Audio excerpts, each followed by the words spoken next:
ఆలమూరులో పలు అభివృద్ధి కార్యక్రమాలను ప్రారంభించేందుకు రాష్ట్ర ముఖ్యమంత్రి నారా చంద్రబాబు నాయుడు ఆత్మకూరు నియోజకవర్గానికి విచ్చేస్తున్నారని రాష్ట్ర దేవాదాయ శాఖ మంత్రి ఆనం రామనారాయణ రెడ్డి తెలిపారు. మంత్రి నివాసంలో ఏర్పాటు చేసిన సమావేశంలో ఆయన మాట్లాడుతూ అభివృద్ధి కార్యక్రమాలకు ఆత్మకూరు నుంచి శ్రీకారం చుట్టాలన్న సంకల్పంతో అభివృద్ధి ప్రదాత రాష్ట్ర ముఖ్యమంత్రి నారా చంద్రబాబు నాయుడు వస్తున్నారని, ఆయన కార్యక్రమాలన్నింటినీ కూడా మీడియా వారు కవర్ చేయాలని కోరారు. అలాగే రాత్రి జరిగిన సింహాచలం నరసింహస్వామి దేవస్థానం వద్ద భారీ వర్షానికి గోడ కూలి ఆ గోడ కింద ఉన్న భక్తులు 7 మంది చనిపోవడం, ఒకరికి ప్రమాదకరంగా ఉండడం బాధాకరమని అన్నారు. ఈ సంఘటన జరిగిన వెంటనే హోంమంత్రి అనిత సంఘటనా స్థలానికి చేరుకొని ఏర్పాట్లను, కుటుంబాలను పరామర్శిస్తున్నారు అని, మృతుల వైజాగ్ ప్రభుత్వాసుపత్రికి తరలించడం జరిగిందని అన్నారు. ఈ విషయంపై ముఖ్యమంత్రి దిగ్భ్రాంతి వ్యక్తం చేశారని, చనిపోయిన వారి కుటుంబాలకు ఆర్థిక సహాయం కూడా అందిస్తున్నట్లు మంత్రి ఆనం రామనారాయణ రెడ్డి తెలిపారు. సింహాచల దేవస్థానంలో వరాహ లక్ష్మీ నరసింహస్వామి యొక్క చందనోత్సవ కార్యక్రమం వేకువజామున 2 గంటల నుంచి ప్రారంభమైంది. ప్రతి సంవత్సరం కూడా నిజరూప దర్శనం అనేటువంటిది వరాహ లక్ష్మీ నరసింహస్వామి యొక్క కార్యక్రమం ఒక్కరోజు మాత్రమే ఈ యొక్క దర్శనం జరిగేటువంటి ఆనవాయితీ ఉంది. వరాహ లక్ష్మీ నరసింహస్వామి ఆలయంలో జరిగేటువంటి ఈ మహోన్నతమైన కార్యక్రమం 363 రోజుల పాటు చందనాలంకారంతోనే స్వామివారి దర్శనం ఉంటుంది. ఒక్క ఈరోజు మాత్రమే ఆ చందనాన్ని అంతా కూడా విరూపణ చేసి స్వామివారి యొక్క నిజరూప దర్శనం ఆలయ నియమ నిబంధనల మేరకు ఆగమ శాస్త్రం ప్రకారం వివిధ రకాలైనటువంటి అభిషేకాలను పూర్తి చేసి స్వామివారి దర్శనానికి అనువంశిక ధర్మకర్తలైనటువంటి పూసపాటి గజపతి రాజుల్ని ముందుగా ఆ ఆలయంలోకి దర్శనార్థం పిలవడం జరుగుతుంది. అక్కడ ఉన్నటువంటి స్థానాచార్యులు, ప్రధానాచార్యులు వారి పిలుపు మేరకు పూసపాటి గజపతి రాజుల్లో ఇవాళ వారసులైనటువంటి పూసపాటి అశోక్ గజపతి రాజు గారు కుటుంబ సభ్యులతోటి స్వామివారిని సేవించుకున్నారు. తర్వాత రాష్ట్ర ప్రభుత్వం తరఫున ముఖ్యమంత్రి గారు కానీ నేను కానీ సమయానికి అక్కడ పోలేని పరిస్థితుల్లో రాష్ట్ర ప్రభుత్వం నుంచి రెవెన్యూ శాఖ మంత్రి గారైనటువంటి గౌరవనీయులు అనగాని సత్యప్రసాద్ గారిని ప్రభుత్వం తరఫున వారికి నియమించడం జరిగింది. వారితో పాటు ఆ జిల్లాకే సంబంధించినటువంటి రాష్ట్ర హోంమంత్రి గారైన శ్రీమతి అనిత గారు కూడా స్వామివారి దర్శనంలో పాల్గొనడం జరిగింది. ఒక దురదృష్టకరమైన సంఘటన, బాధాకరమైన సంఘటన. ఈరోజు 2 గంటల నుంచి దర్శనాలు ప్రారంభమయ్యే సమయానికి కొద్దిగా మొదలైనటువంటి వర్షం భారీ గాలులతోటి, పిడుగులతోటి భారీ వర్షం కురవడం జరిగింది. కొండల మీద నుంచి జలపాతాల్లాగా నీరు ప్రవహించి ఆలయ మాడవీధులకి అవతలి వైపున ఉన్నటువంటి కొత్తగా నిర్మించినటువంటి ఒక ఏదైతే గోడ నిర్మాణం జరిగిందో ఆ గోడ నిర్మాణాన్ని ఆ జలపాతంలోని నీరు తాకడంతో మెత్తటి మట్టి అంతా కూడా కరిగి ఆ భారాన్ని మొయ్యలేని పరిస్థితుల్లో ఆ గోడ పక్కకు పడిపోవడం, ఆ పడిపోయే సమయంలో అక్కడ 300 రూపాయల క్యూ లైన్ అనేటువంటిది పోతూ ఉన్న సందర్భంలో ఆ వచ్చేటువంటి భక్తుల మీద ఆ గోడ వాలిపోయింది అని చెప్పి చెప్పడం జరిగింది. ఇది ఇవాళ అన్ని మాధ్యమాల్లో కూడా కనపడతా ఉంది. ఈ గోడ నిర్మాణానికి ఇవాళ జరిగేటువంటి కార్యక్రమాల్లో ముఖ్యంగా అనేక ఆలయాల్లో కేంద్ర ప్రభుత్వం పర్యాటక రంగం నుంచి ప్రసాద స్కీమ్ అనేటువంటిది ఒకటి ప్రవేశపెట్టి ఆ స్కీమ్ పరిధిలో అనేక ఆలయాలని అభివృద్ధి చేస్తూ వస్తూ ఉంది. ఈ ప్రసాదం స్కీమ్లో ఒకవైపు శ్రీశైలం, మరొకవైపు కనకదుర్గమ్మ ఆలయం, ఇక్కడంతా కూడా ఆ ప్రసాదం స్కీమ్లో పనులు దాదాపుగా పూర్తయ్యాయి. కొంత ఆలస్యంగా ప్రారంభమైన పనులు ఇవాళ సింహాచలంలో జరుగుతూ ఉన్నాయి. దీనికి అటు పర్యాటక రంగం, ఇటు దేవాదాయ శాఖ అన్నీ కూడా పర్యవేక్షణలో జరుగుతూ కార్యక్రమం.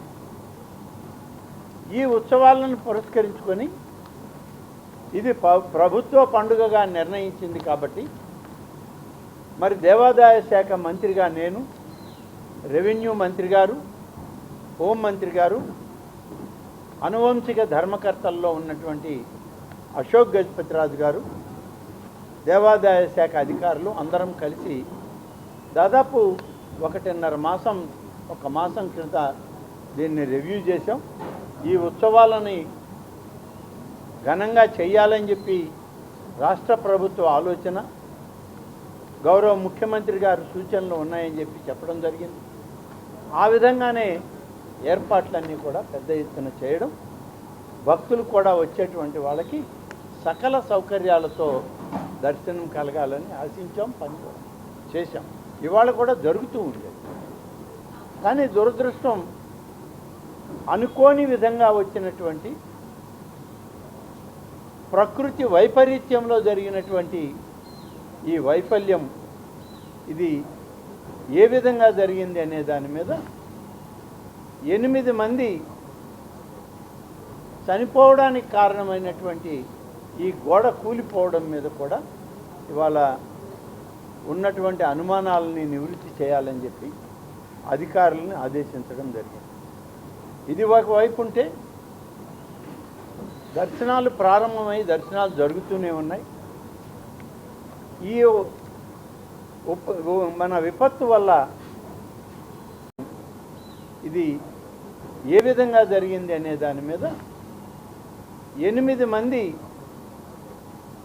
చనిపోవడానికి కారణమైనటువంటి ఈ గోడ కూలిపోవడం మీద కూడా ఇవాళ ఉన్నటువంటి అనుమానాలని నివృత్తి చేయాలని చెప్పి అధికారులను ఆదేశించడం జరిగింది.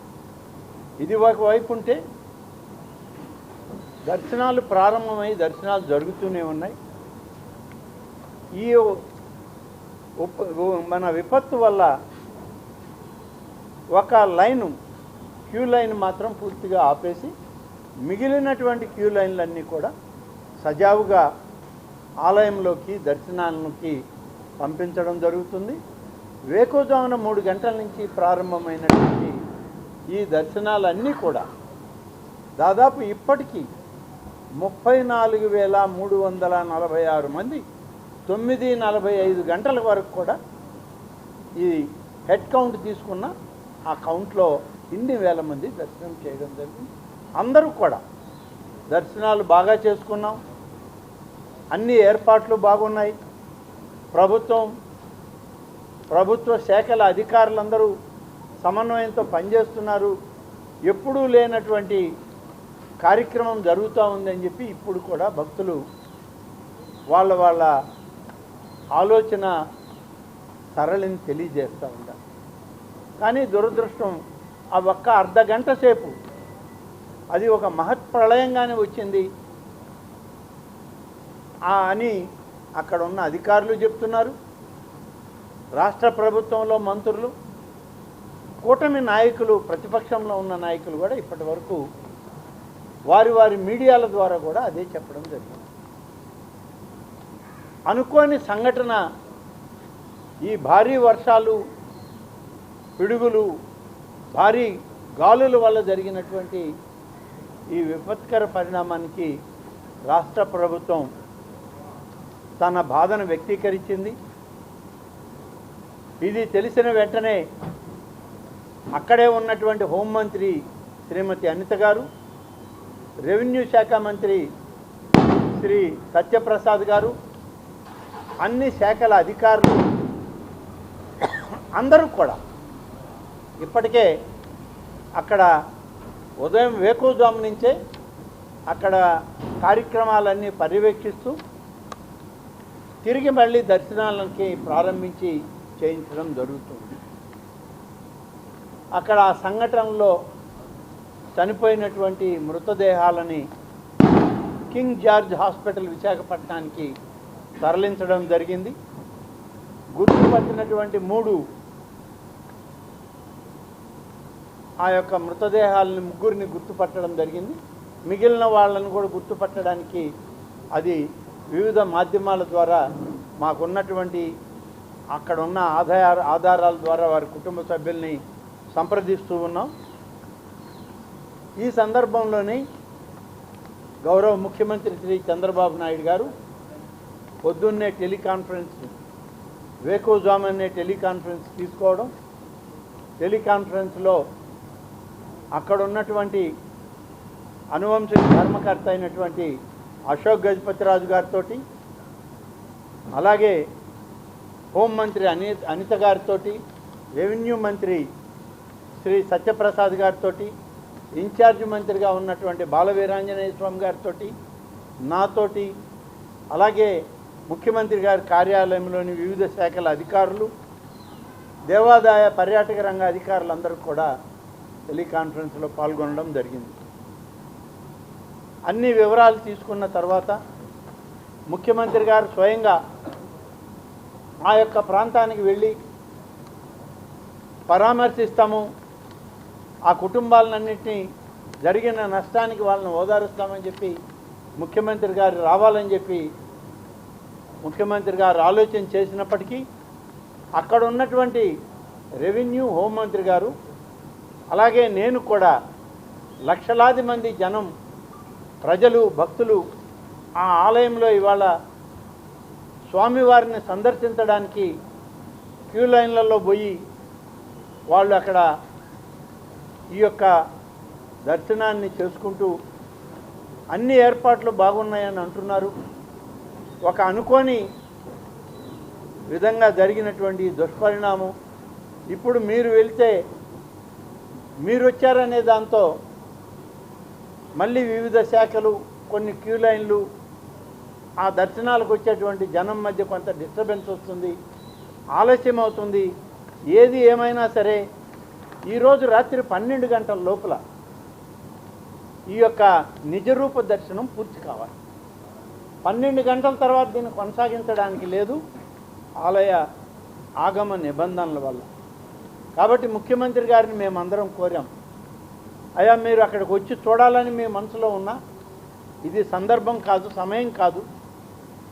ఇది జరిగేటువంటి దాన్ని మన మంత్రివర్గ సహచరులు దగ్గరుండి పర్యవేక్షిస్తున్నారు, అధికారులంతా అక్కడ ఉన్నారు. మీరు వెళ్ళినట్లయితే ఈ క్యూ లైన్లకు కానీ దర్శనం చేసుకునేటువంటి భక్తులకు కానీ కొన్ని ఇబ్బందికరమైన పరిస్థితులు ఉంటాయి. దయచేసి వెంటనే మీరు అక్కడికి వెళ్ళేటువంటి ప్రయత్నం వద్దు అని చెప్పి నేను కూడా వారికి సూచించడం జరిగింది. అలాగే మా సహచార మంత్రులు కూడా అదే అభిప్రాయాన్ని వ్యక్తం చేశారు. కానీ ముఖ్యమంత్రి గారు దీని మీద చాలా ఆందోళన వ్యక్తం చేశారు. ఆయన ఒక నిమిషం దిగ్భ్రాంతి చెంది ఎందుకు ఇలాంటి కార్యక్రమం జరిగింది, ఇంతమంది ఉండి కూడా దీన్ని సరిగ్గా నిర్వహించలేకపోయారా అని చెప్పి ఆయన కూడా ప్రశ్నించడం జరిగింది. ఏదేమైనా ప్రకృతి వైపరీత్యంలో జరిగినటువంటి అనుకోని గాలులు, వర్షాల వరి పిడుగుల వల్ల జరిగినటువంటి ఈ అవాంతరానికి ఇవాళ అందరం మా బాధను వ్యక్తం చేస్తున్నాం. చనిపోయిన కుటుంబాలకి అవాంతరానికి ఇవాళ అందరం మా బాధను వ్యక్తం చేస్తున్నాం. చనిపోయిన కుటుంబాలకి, ఆ కుటుంబ సభ్యులకి సానుభూతిని, సంతాపాన్ని వ్యక్తం చేస్తూ, అలాగే మరొక 3 క్షతగాత్రులు అయ్యారు. ఆ వాళ్ళకు కూడా పూర్తిగా ప్రభుత్వం అండగా తోడుగా ఉండి ఆ ముగ్గురికి కూడా మంచి వైద్యం, మెరుగైన వైద్యం చేయించడానికి ఇప్పటికే ఆదేశాలు ఇచ్చాం. ఈ సందర్భంలో ముఖ్యమంత్రి గారి నిర్ణయం, చనిపోయినటువంటి ప్రతి వ్యక్తికి 25 లక్షల లెక్కన ఎక్స్ గ్రేషియా రాష్ట్ర ప్రభుత్వం నుంచి దేవాదాయ శాఖకి ఆదేశాలు ఇచ్చారు. చనిపోయినటువంటి వ్యక్తుల్ని ఆ కుటుంబాలకు తెచ్చి ఇవ్వలేము, కానీ కొంతైనా ఈ ప్రభుత్వం వాళ్ళకి తోడుగా ఉండాలి అని చెప్పి గౌరవ ముఖ్యమంత్రి గారు తీసుకున్న నిర్ణయం 25 లక్షల రూపాయలు చనిపోయిన వ్యక్తుల పేరిట ఆ కుటుంబానికి ఇవ్వాలని, గాయాల పాలై ఎవరైతే క్షతగాత్రులుగా ఆసుపత్రిలో వైద్యం చేయించుకుంటున్నారో మొత్తం వైద్యం ప్రభుత్వం దగ్గరుండి మెరుగైన వైద్యం చేయాలని, వారికి కూడా 3 లక్షల రూపాయలు ప్రభుత్వం నుంచి, దేవాదాయ శాఖ నుంచి ఇవ్వాలి అని చెప్పి ముఖ్యమంత్రి గారు నిర్ణయం తీసుకొని ఆదేశాలు ఇవ్వడం జరిగింది. ఇప్పటికే విశాఖపట్నంలో ఉన్నటువంటి మా సహచార మంత్రివర్యులు దీన్ని అక్కడ మీడియాకు కూడా చెప్పడం జరిగింది. ముఖ్యమంత్రి కార్యాలయం కూడా దీని పట్ల ఒక నిర్ణయాన్ని వెలువడించడం జరిగింది. అయితే ఈ సందర్భంలో ఇప్పుడు జరిగినటువంటి ఈ యొక్క ప్రమాదం ఏదైతే ఉందో దాన్ని ఇప్పటికిప్పుడే విశ్లేషించి ఇది ఎలా జరిగింది, ఎవరి వల్ల జరిగింది, ఏ తప్పు జరిగింది అనేటువంటిది విశ్లేషించడం కన్నా ఒక ప్రమాదవశాత్తు విపత్తు కారణంగా వచ్చినటువంటి గోడ పడిపోవడం వల్ల జరిగినటువంటి ఈ కార్యక్రమంలో పూర్తిగా విచారణ చేయాలని ఆదేశించారు. 3 సభ్యులతోటి దీన్ని విచారణ చేసి ప్రాథమిక నివేదికను వెంటనే ప్రభుత్వానికి 3-4 రోజుల లోపలనే ఇవ్వాలని, ఆ నివేదిక వచ్చిన తర్వాత పూర్తి స్థాయి విచారణ చేసి ఒకవేళ ఏదైనా అధికారుల పొరపాటున్నా లేకుంటే గోడ నిర్మాణంలో తప్పులు జరుగున్నా, ఆ వ్యవస్థల్లో కాంట్రాక్టర్లలో లోటుపాట్లున్నా తగిన చర్యలు తీసుకుంటామని చెప్పి ముఖ్యమంత్రి గారు ఇప్పటికే మా అందరికి కూడా ఆదేశాలు ఇచ్చారు. ఈ 3 సభ్యులు ఎవరైతే ప్రస్తుతం ఆ ఘటనని విచారించమన్నారో వాళ్ళల్లో ఒకరు రాష్ట్ర ప్రభుత్వంలో ఇప్పుడున్నటువంటి స్పెషల్ చీఫ్ సెక్రటరీ క్యాడర్లో ఉన్నటువంటి ఐఏఎస్ అధికారి ఉంటారు. మరొకరు సీనియర్ ఇంజనీర్లుగా R&B శాఖలో ఎవరున్నారో వారు ఉంటారు. అలాగే దేవాలయాలు, దేవాదాయ శాఖతో గతంలో అనేక దశాబ్దాలుగా పరిచయం ఉండి ఇటువంటి ఉత్సవాల్లో అనేక పద్ధతుల్లో ప్రజలకి మెరుగైన సేవలు అందించినటువంటి అధికారిని కూడా, వారు రిటైర్ అయినా సరే అటువంటి అధికారిని కూడా ఇందులో నియమించాలని చెప్పి ముఖ్యమంత్రి గారు ఆదేశాలు ఇచ్చారు. ఇప్పుడు ముఖ్యమంత్రి గారి కార్యాలయం ఒక కొద్దిసేపట్లోనే ఆ 3 పేర్లను కూడా ప్రకటిస్తుంది. మిగతావన్నీ కూడా జరుగుతూ ఉన్నాయి. ఇప్పుడైతే సింహాచల దేవస్థానంలో సాఫీగా భక్తుల యొక్క సందర్శన జరుగుతూ ఉంది.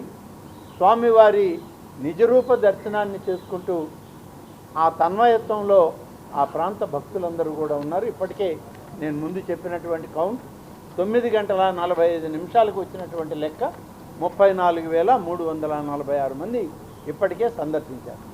మిగిలినటువంటిది ఇవాళ రాత్రి 12 గంటల వరకు కూడా మా అంచనా అయితే దాదాపు 3 లక్షల మంది భక్తులు స్వామివారి దర్శనానికి వస్తారని చెప్పి అనుకోవడం జరుగుతుంది. దానికి తగ్గ ఏర్పాట్లు ముందే చేయడం జరిగింది. ఇప్పుడు ఈ సంఘటనతో మరింత అప్రమత్తమై జిల్లా అధికార యంత్రాంగం అంతా, ప్రజాప్రతినిధులు, రాష్ట్ర మంత్రులు దగ్గరుండి పర్యవేక్షిస్తున్నారు. ఈ కార్యక్రమం ఇవాళ రాత్రి 12 గంటల వరకు కూడా నిజరూప దర్శనం చేయించడానికి ఎంత ఎక్కువ మందికి అవకాశం ఉంటే అంతమందికి చేయాలని గౌరవ ముఖ్యమంత్రి గారు ఆదేశాలు ఇవ్వడం జరిగింది. ఓకే,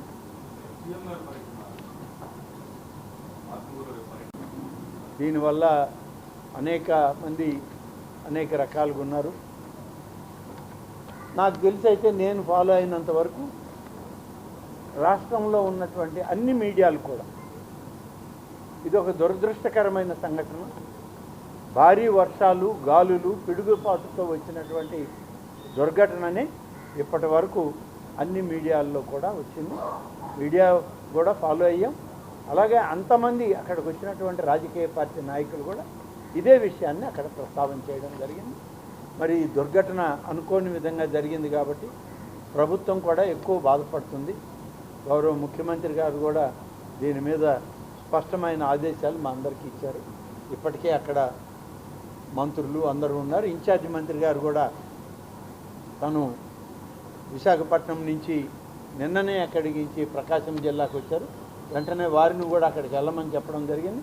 ఇన్ఛార్జి మినిస్టర్ గారైన బాలవీరాంజనేయ స్వామి గారు కూడా విజయవాడ నుంచి ఫ్లైట్లో బయలుదేరి వెంటనే విశాఖపట్నం చేరుకోబోతున్నారు. కాబట్టి ప్రభుత్వం పూర్తి స్థాయిలో దీని మీద చర్యలు తీసుకునే విధంగా మేము నిర్ణయాలు తీసుకున్నాం.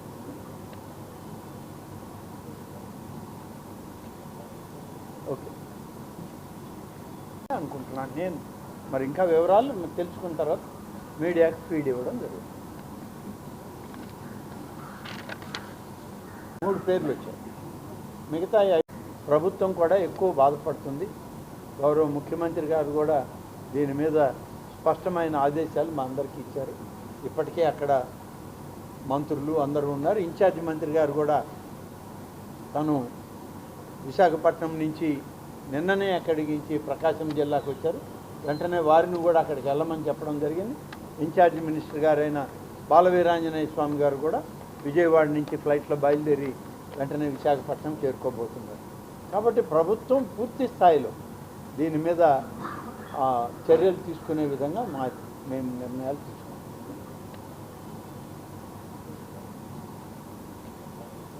ఓకే అనుకుంటున్నాను నేను. మరి ఇంకా వివరాలు తెలుసుకున్న తర్వాత మీడియాకి ఫీడ్ ఇవ్వడం జరుగుతుంది. 3 పేర్లు వచ్చాయి. మిగతా ఐడెంటిఫికేషన్ జరుగుతుంది. ఈ 3 ఎడ్ల వెంకటరావు 45 సంవత్సరాలు, పత్తి దుర్గాస్వామి నాయుడు 33 సంవత్సరాలు, కుంపట్ల మణికంఠ శేషారావు 28 సంవత్సరాలుగా గుర్తించడం జరిగింది. మిగిలిన 5 ఇంకా గుర్తించాల్సిన అవసరం ఉంది. ఆ 5లో ఇంకా 3 మహిళలు ఉన్నారు. మహిళల పేర్లు కూడా రావాలి. అవి కూడా ట్రేస్ చేయడానికి అక్కడ జిల్లా కలెక్టర్ గారు, కమిషనర్ ఆఫ్ పోలీస్ వాళ్ళకి బాధ్యతలు అప్పగించాం. ముందు సజావుగా వచ్చిన భక్తులకి దర్శనం జరిగేదానికి అన్ని ఏర్పాట్లు చేయాలి. ఈ యొక్క సింహాచలం దేవస్థానంలో వర్షం పడుద్ది.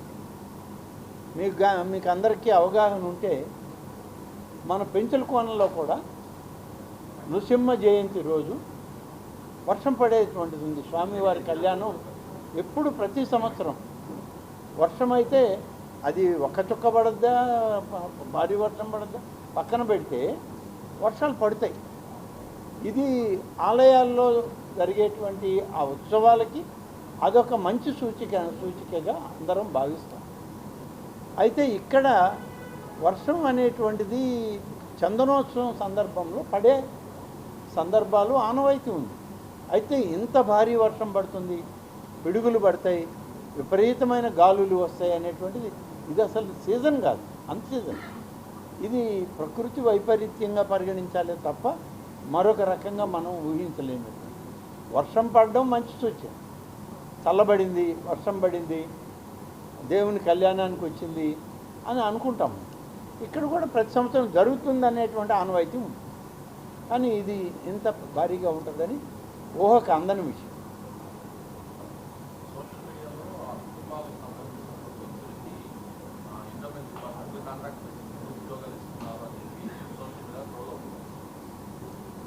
దీని మీద నిర్ణయం కూడా ఉందండి. ఎవరైతే ఈ 8 మంది చనిపోయిన కుటుంబాల వాళ్ళు ఉన్నారో ఆ కుటుంబాల్లో వాళ్ళు కానీ ఎలిజిబిలిటీ ఉండేవాళ్ళైతే పేదవాళ్ళయి అటువంటి వాళ్ళకి అవుట్సోర్సింగ్ ఉద్యోగాలు దేవాదాయ శాఖ ద్వారా ఇవ్వాలనేటువంటిది ముఖ్యమంత్రి గారి నిర్ణయం. ఆ నిర్ణయం కూడా మాకు చెప్పడం జరిగింది. ఇంకా వాళ్ళ వివరాలు పూర్తిగా రాలేదు కాబట్టి మేము ఎంతమంది అర్హులు ఉన్నారో చెప్పలేం. కానీ 8 కుటుంబాల్లో అర్హత కలిగినటువంటి వాళ్ళు బీపీఎల్ ఫ్యామిలీసు అవుట్సోర్సింగ్ ఉద్యోగాలకి ఎలిజిబిలిటీ ఉన్న వాళ్ళకి అవుట్సోర్సింగ్ ఉద్యోగం ఇవ్వాలనేది ముఖ్యమంత్రి గారి ఆదేశం కూడా ఉంది.